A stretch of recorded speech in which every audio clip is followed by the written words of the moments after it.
저는 우리 교회 안에 정치적인 성향이 어떤 분들이 많으신지 저는 잘 모릅니다.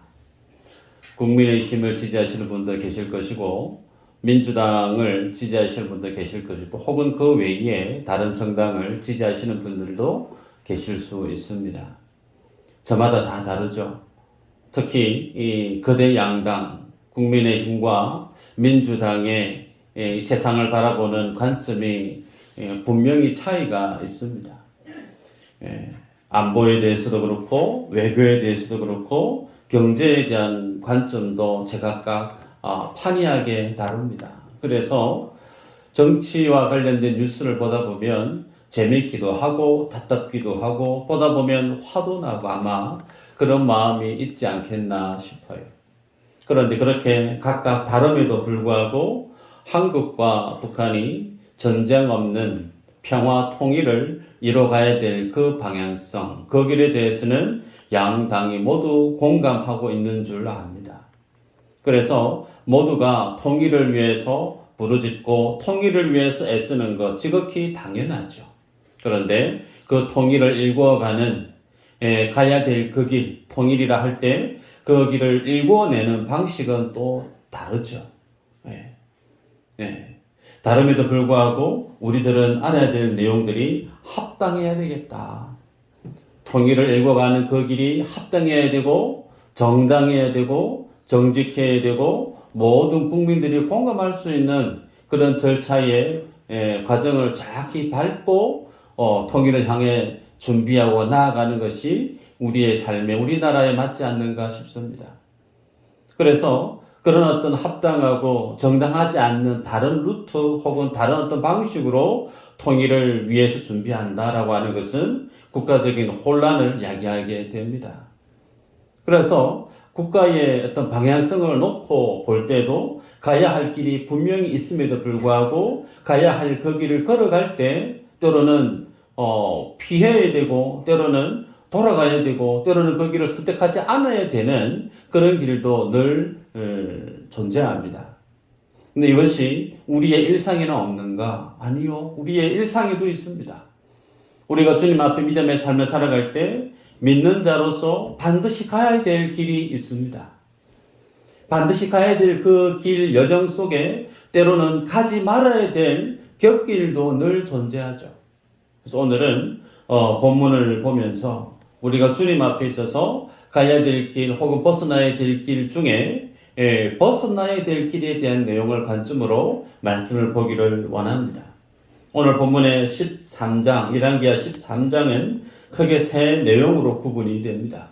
하나는 예후의 아들 여호아하스가 북이스라엘의 왕이 되어지는데 그가 17년 동안 북이스라엘을 통치했던 그의 삶에 대해서 내용을 하고 있고, 두 번째는 그의 아들 여호아하스의 아들 요아스가 또 치매했던 내용이 13장에 수록되어져 있고, 혹은 마지막으로 엘리사가 살았을 당시에 그의 사역을 짧게 기록하고 있는 내용으로 크게 세 구분으로 열왕기하 13장이 구성되어져 있습니다.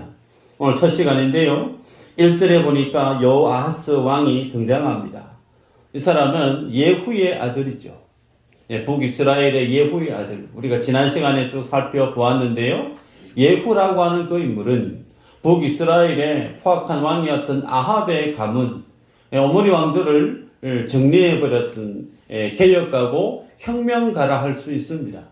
하나님께서 이 예후라고 하는 인물을 들어서 하나님의 말씀을 배역하고 있는 그 모든 아합의 가문을 다 몰아내고 하나님의 심판을 일궈냈던, 하나님의 심판의 도구로 쓰임받았던 인물이 예후 아닙니까? 그렇게 하나님의 은혜로 하나님의 도움으로 그가 북이스라엘의 왕이 되어졌는데 그에게 아들이 있는데 그 아들이 여호아하스라고 하는 인물이, 여호아하스라고 하는 그 이름의 뜻은 여호와 하나님께서 붙잡아 주셨다라는 뜻입니다. 소위 아버지가 자식을 낳았을 때 그 아들에게 이름을 지어주죠. 그런 바람이 있습니다. 그 바람, 예후가 자신의 아들 여호아하스에 가졌던 그 바람은 이 아이가 하나님께서 붙잡아 주시면 좋겠다. 그런 바람으로 여호아하스라고 하는 이름을 지었다는 거예요. 그러면 이 여호아하스라고 하는 인물이 정말 하나님께 붙들린, 혹은 이 여호아하스가 정말 평생에 여호와 하나님을 굳건히 붙들었던 인물이었을까? 결론적으로 말씀을 드리면 그렇지 못했다는 겁니다. 그는 북이스라엘을 17년 동안 다스렸던 북이스라엘의 왕입니다. 그런데 그의 삶에 대한 평가를 성경이 어떻게 하고 있느냐면, 여호와 보시기에 악을 행하여 이스라엘에게 범죄하게 한 느바세 아들 여로보암의 죄를 따라가고 거기서 떠나지 아니하였으므로 그렇게 밝히고 있습니다. 여러분, 이렇게 악한 삶을 살아가는 여호아하스를 하나님이 그냥 방치하실까요? 방치하신다는 것은 하나님이 그 인생을 버린 것이다, 그렇게 보면 되죠. 당연히 하나님은 여호아하스를 버리지 않습니다. 그래서 그의 삶을 주님의 방식으로, 하나님의 섭리로 그를 인도하시죠. 어떻게 인도했는가? 3절을 우리가 안 읽었지만 보면요, 중요한 말씀이 있는데, 여호와께서 이스라엘에게 노하사 늘 아람 왕 하사엘의 손과 그의 아들 베나닷의 손에 넘기셨으니 라는 말씀이 있습니다. 그러니까 하나님을 배역을 할 때마다 하나님이 아람 왕, 그들에게 여호아하스와 북이스라엘을 넘겨버렸다라는 거예요. 그런데 거기에서 우리의 눈길을 잡는 말 한마디가 있습니다. 늘. 그가 하나님 앞에 범죄하고 하나님을 떠날 때마다 늘 하나님은 그를 아람 왕 베나닷의 하사엘에게 맡겼다라는 겁니다. 여러분, 그래서 하나님은 범죄하고 실수할 때마다, 하나님을 떠날 때마다 이스라엘과 여호아하스에게 고난이라고 하는, 오늘 본문에서는 핍박 혹은 그 삶에 대한 안타까움을 기록하고 있는데, 이런 모습을 볼 때 참 하나님은 쉽게 포기하지 아니하시는 하나님이시다는 사실을 보게 돼요. 제 아들이, 큰 아들이 있는데요, 자기 뒤에 앉아 있습니다. 저 친구가 이제 내일이면 해병대를 입대를 합니다.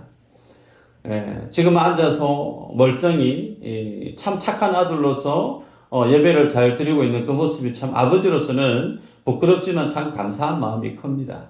왜 감사한가? 저 친구가 중국에서 같이 선교의 삶을 살다가 들어와서 사춘기 때 질풍노도의 삶을 너무나 휘황찬란하게 살았어요.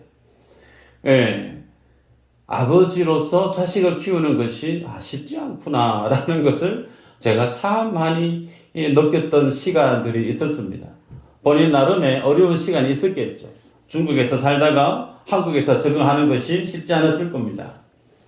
본인도 힘들었겠지만 아버지로서, 그리고 목회자로서 그 아들을 바라보는 것은 참 더 어려웠던 적이 있었어요. 그래서 부끄럽지만 사랑하는 것을 포기해버릴까, 그런 생각까지 들 정도였어요.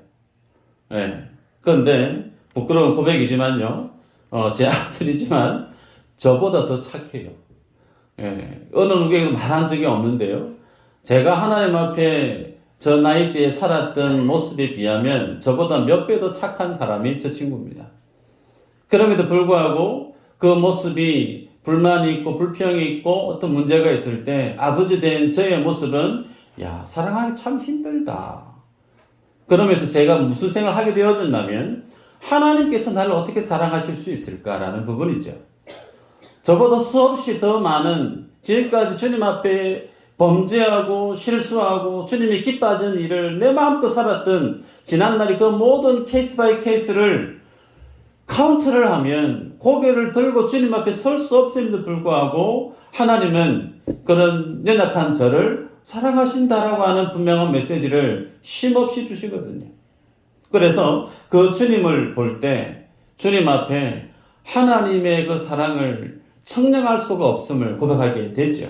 오늘 본문에 여호아하스라고 하는 인물이 17년 동안 북이스라엘을 치리하면서 그는 수시로 하나님 앞에 늘 범죄하고 배교하고 떠나갔던 그의 인생에 대해서 하나님은 아람 왕 베나닷과 하사엘을 들어서 회초리를 들어서 북이스라엘을 징치하고 책망했던 내용을 보게 됩니다. 4절을 보면요. 아람 왕이 이스라엘을 학대함으로 여호아하스가 여호와께 간구하며 여호와께서 들으셨으니 이는 그들이 학대받음을 보셨음이라 그렇게 말씀합니다.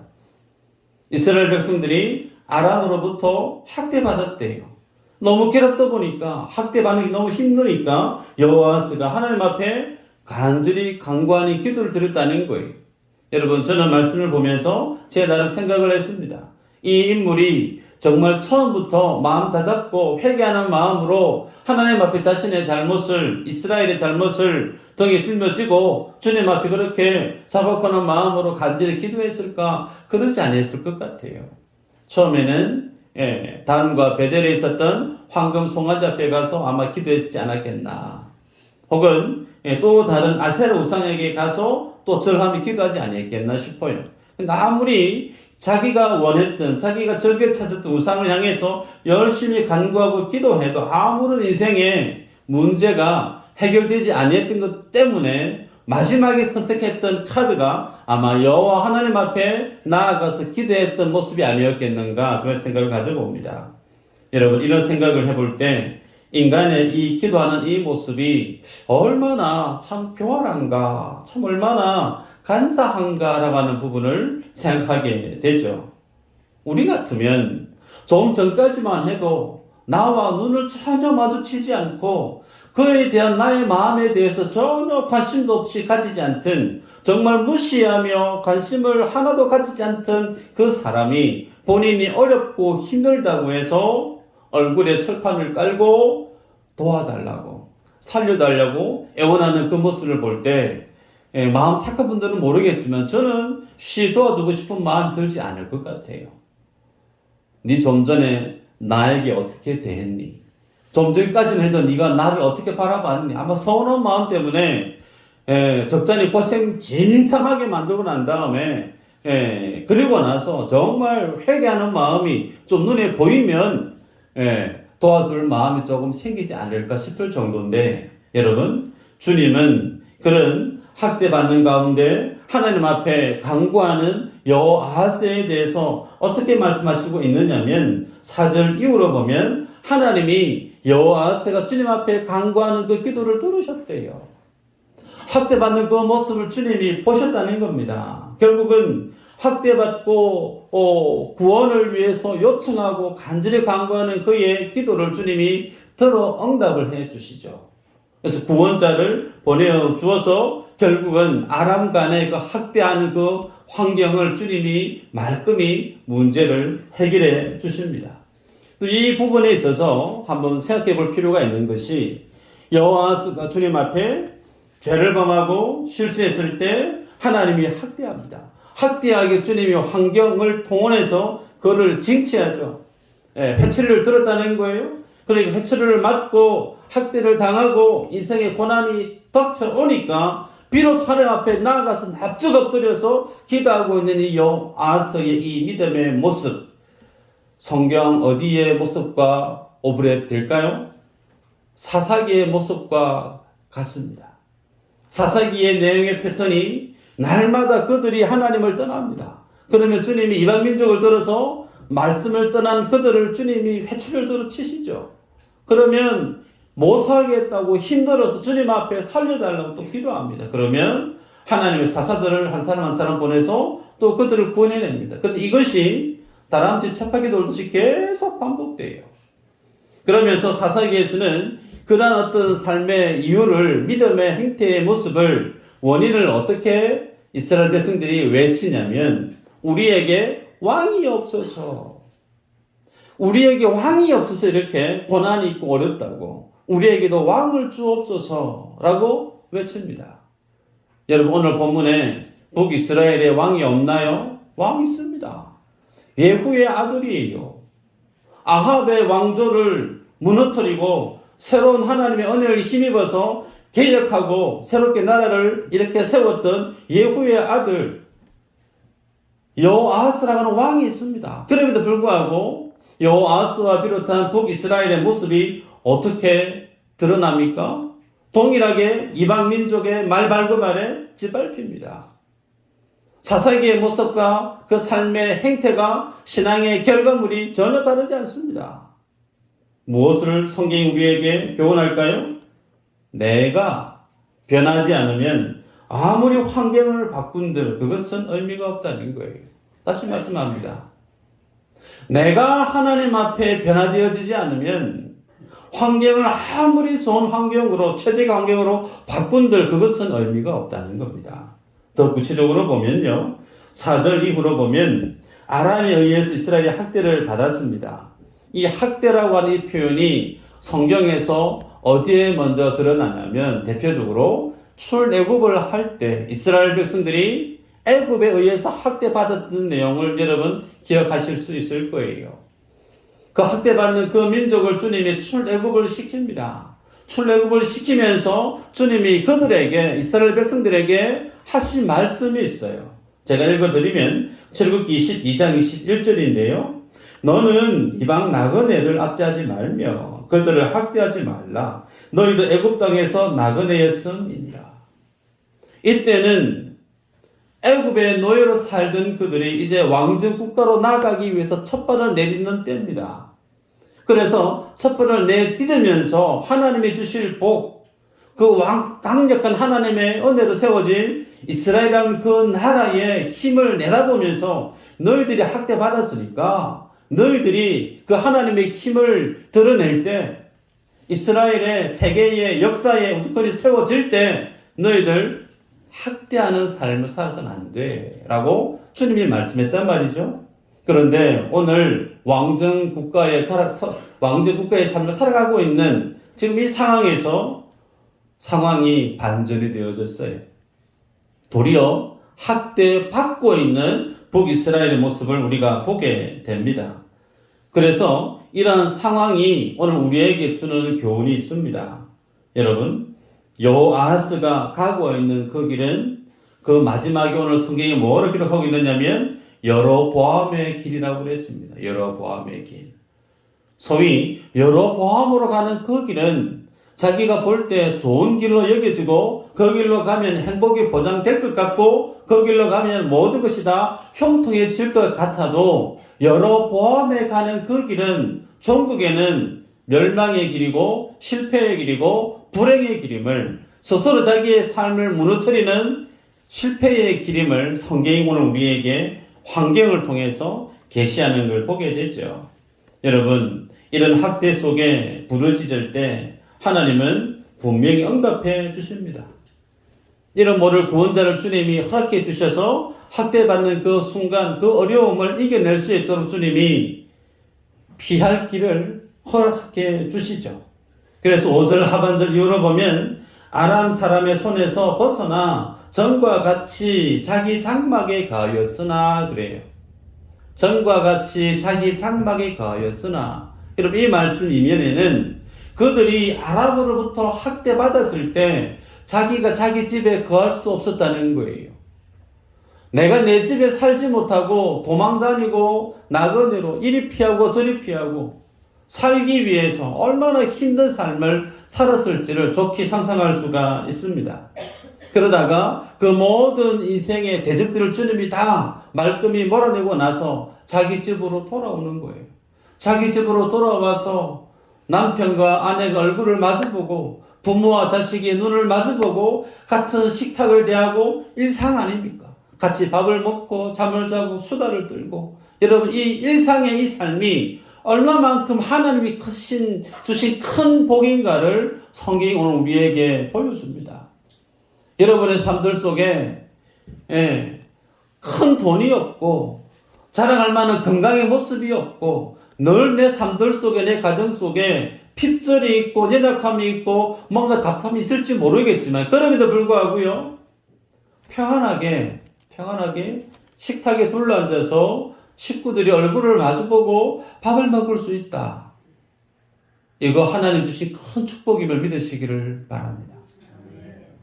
이 축복을 아무에게나 그냥 지극히 평범한 축복임에도 불구하고 그 축복을 어떤 사람은 정말 평생에 소원처럼 기도하는 내용의 삶의 자리에 있는 분들이 많이 있다는 거죠. 여러분, 그렇다면 이렇게 피난살이를 하다가 자기 본인의 집으로 돌아왔어요. 그 돌아왔으면 얼마나 감사하게 되겠습니까?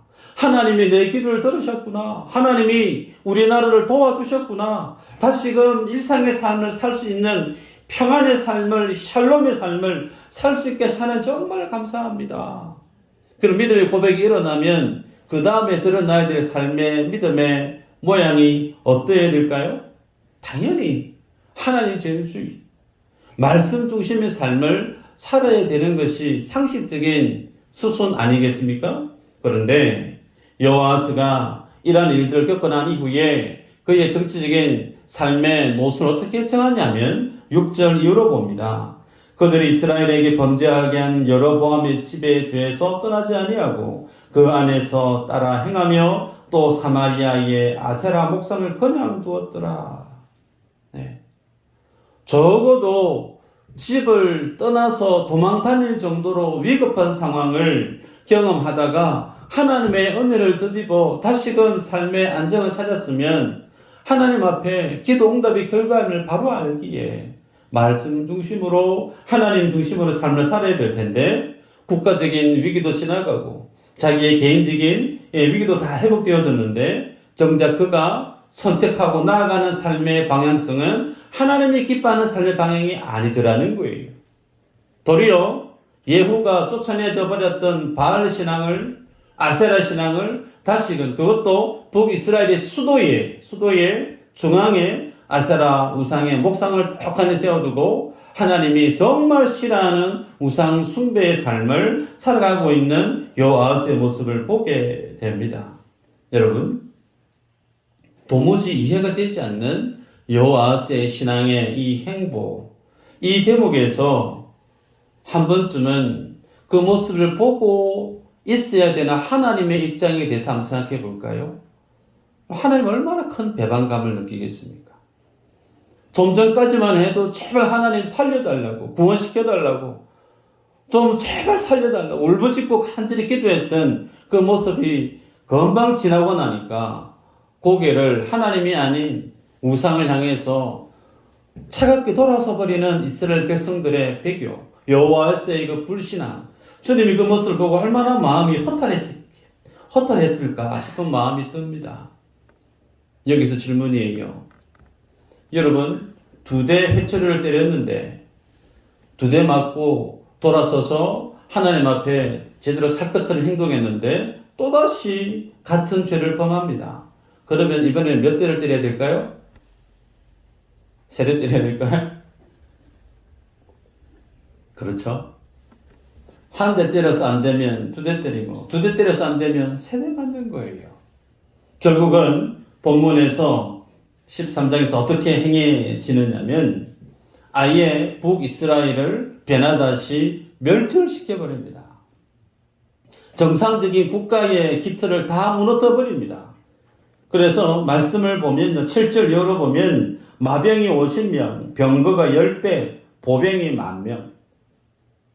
이 정도 순으로 북이스라엘의 군사력을 다 정리해버립니다. 여러분, 마병이 50명, 병거 10대, 보병 10,000명. 이게 한 나라의 군사력이라 할 수 있을까요?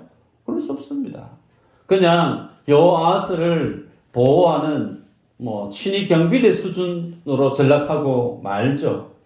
이 모습을 보면서 이렇게 나라가 쇠락하게 만들어진 이 모습을 보면서 그 내용을 오늘 성경에 기록하고 있는 하나님의 의도를 우리가 볼 수 있어야 돼요. 이 성경을 보고 있을 사람들이 누구라고 그랬던가요? 나라를 잃고 포로로 끌려갔던 이스라엘 백성들이 열왕기서를 본다고 그랬습니다. 그러면 나라를 잃어버리고 포로로 끌려가서 살아야만 했던 그들이 이 열왕기서를 보면서 특별히 여호아스라고 하는 인물의 인생을 보면서 주님이 무엇을 그들에게 깨닫기를 원하는 메시지가 있을까? 네 속에 여호아스의 영적인 DNA가 있다는 거예요. 너도 여호아스하고 별반 다를 바 없는 인생일 수 있다라는 걸 경고로 제시하고 있는 겁니다. 여러분, 주님 안에서 믿음의 삶을 살아야 되는데 그 주님은 우리를 포기하시면 괜찮아요. 우리 주님은요 절대로 포기하시는 분이 아니세요. 끝까지 쫓아가서 자신의 택한 자녀를 하나님이 원하시는 영화로운 자리로 만드시고 마는 분이 우리 하나님이세요. 오죽하면 하나밖에 없는 자신의 독생자를 십자가에 살찌져 죽기까지 하시면서 지독스럽게 우리들을 하나님의 자녀로 만들어내시고 맙니까? 그 하나님을 이길 세상에 신은 아무도 없어요. 그렇게 지독하신 분이 하나님, 우리에 대한 하나님의 사랑이세요. 그런 주님 앞에 오늘 우리들이 이 여호아스의 모습을 보면서 깊이 돌아봐야 될 내용이 있지요. 여러분, 하나님은 이스라엘 백성들, 특히 왕이 되어지는 사람들에게 금해야 될 것을 세 가지를 명합니다. 근데 그 세 가지는 일반적으로 나라의 왕으로 등극하게 되어지면 많은 사람들이 가장 기본적으로 취하고자 하는 또 취해야 되는 내용에 해당됩니다. 그게 뭐냐면 첫 번째는 말을 많이 두지 마라 그랬어요. 하나님은. 여러분, 말이 많다라고 하는 것은 운영할 수 있는 군사력의 다양성을 확보할 수 있다라는 겁니다. 말. 그죠? 근데 주님이 이스라엘 왕이 된 사람들에게 너희들은 말 많이 갖고 있지 마라 그랬어요. 두 번째는 은금을 많이 갖고 있지 마라. 여러분, 은금이 많다는 것은 재력을 뜻합니다. 그래서 솔로몬 때는 은금을 마치 돌처럼 사용했다고 그랬습니다. 발에 걸리는 게 은이었다는 거예요. 그 정도로 솔로몬은 아주 부유했던 나라를 통치했던 왕입니다. 그런데 하나님은요, 그 은금 많이 갖고 있지 마라 그래요. 마지막으로요, 처첩을 많이 두지 마라 그랬습니다. 여러분, 내가 정치적인 반대편에 있는 사람을 제거해버리면 내가 치리하는 그 위세는 든든할 겁니다. 그런데 제거를 못해요. 그러면 그 다음에 어떻게 해야 되죠? 내 편으로 만들어야 되겠죠. 가장 쉬운 게 뭐죠? 정작 결혼을 하는 겁니다. 그래서 결혼을 많이 해서 처처를 많이 두어서 자기의 세를 기하급수적으로 키워가는 거, 일반적으로 세상의 왕들이 추구해왔던 그런 정치적인 방향성 아닙니까? 그런데 하나님은 그것도 하지 마라. 왜 하나님은 가장 나라로서 부강한 나라로 세우기 위해서 가장 기본적인 이 세 가지를 주님을 금하고 있는가? 하나님을 의지하지 않고 자기 힘을 의지하는 것이 곧 패망의 지름길임을 주님이 첫 시작 기점부터 밝히고 있는 거예요. 이 모습은 오늘 우리의 삶에도 그대로 적용됩니다. 내가 하나님을 의지하지 않고 내 힘을 의지하고 내 능력을 의지하고 내 배경을 든든히 붙들고 살아간다라고 하면 여러분, 하나님 믿는다고 하지만 그분은 하나님 믿는 거 아닙니다. 하나님을 전심으로 믿지 않으면 그 하나님의 은혜를, 그 하나님의 권능을, 힘을 자신의 복으로 누릴 수 없어요. 그래서 주님은 우리에게 이스라엘의 역사를 통해서 교훈합니다. 여호아스의 인생을 통해서 우리에게 교훈합니다. 하나님을 나의 인생의 주인으로, 유일한 내 인생의 주인으로 삼지 않는 인생은 여지없이 이 삶의 모습으로 전락할 수 있음을 우리에게 기록으로 남겨놨습니다. 여러분, 여호아스가 자신의 군대가 이 정도로 전락해 버렸다라고 하는 것은 이미 아람과 북이스라엘이 종신관계에 위치해 있는 그런 나라로 전락해 버렸음을 우리가 보게 됐죠. 그래서 혹 우리들이 이 모습을 보면서 우리가 생각할 수 있는 거, 우리가 신앙생활을 하다가 때로는 실수할 수 있습니다. 때로는 죄의 유혹에 넘어질 수 있어요. 그래서 때로는 큰 고난을, 큰 어려움을 맞닥뜨리면서 하나님 앞에 눈물 콧물 쏟아가면서 하나님께 도움을 구하는 인생으로 전락할 수 있습니다. 괜찮아요. 한두 번은 괜찮아요. 그래서 주님 앞에 쭉 엎드려서 하나님의 긍휼로, 하나님의 은혜로 그 위기를 넘어 지나갔다면 그 다음에 우리가 붙들어야 될 삶의 모습은 똑같은 실수에 똑같은 죄의 모습에 넘어지는 습관과 같은 그 모습에서 돌아설 수 있어야 된다는 거예요. 말씀을 맺습니다. 여러분, 우리들이 가고 있는 내 인생길, 예수님을 믿기 전에는요, 내 인생의 주인이 자기 자신이죠. 내 원하는 대로 삽니다. 내 마음 가는 대로 살아요. 하나님의 뜻이, 나에 대한 하나님의 계획이 뭔지 별 관심이 없어요. 그냥 내가 기쁘고 즐겁고 내가 원하는 그 길을 내가 계획하고 막연하게 주님이 도와주시면 좋겠습니다. 하나님은 내 삶에 도울 자 정도로 여기는 삶의 수준에서 우리들의 신앙이 시작되어진다면 시간이 가고 하나님을 알아가면 알아갈수록 여러분, 하나님은 내 인생의 도울 자가 아니에요. 그거 아니에요. 하나님은 내 인생의 주인이십니다. 아멘인가요? 나를 위해서 주님이 도와주시는 게 아니고 주님의 뜻을 위해서 내가 뭘 해야 됩니까? 라고 하니 기도 제목이 180도 바뀌어서 가야 되는 거예요. 그러면 주님 우리 인생 속에 가장 최선의 것들을 준비하시고 펼쳐 보이십니다. 내가 계획하는 내 인생길이 아니고 하나님이 꿈꾸게 하시는, 오늘 첫 시작 찬양도 그랬지만요, 하나님 우리 인생 속에 꿈꾸게 하시는 것을 보게 하시고 그 꿈에 우리의 삶의 목적이, 삶의 궤적이 수정되어져 가는 거죠. 그게 예수님 잘 믿는 겁니다. 여로보암의 길 정리해 드릴까요? 여로보암, 솔로몬이 만들었던 그 모든 죄의 결과물에서 그의 아들 르호보암이 잘못 정치를 했을 때 북이스라엘 하나님이 여로보암에게 줘버렸죠. 졸지에 가만히 있다가 북이스라엘의 초대 왕이 되어진 사람이 여로보암 아닙니까? 그가 북이스라엘의 왕이 되어졌을 때 어떤 정책을 펼쳤던가요? 남유다와 수확하는 시기가 한 달 정도 차이가 있었습니다. 그러니 절기를 바꿔버립니다. 분명히 하나님이 명시하고 있는 그 3대 절기가 있는데, 7대 절기가 있는데 그 절기 자기 마음대로 수정해버립니다. 그리고 단과 베델에 황금 송아지 단을 만들죠. 이들이 너희를 구원해낸, 이끌어낸 여호와 하나님이야 라고 굳이 남유다에까지 가서 성전에 가서 예배할 필요 없다고. 단과 베델에 가서 예배하면 된다고.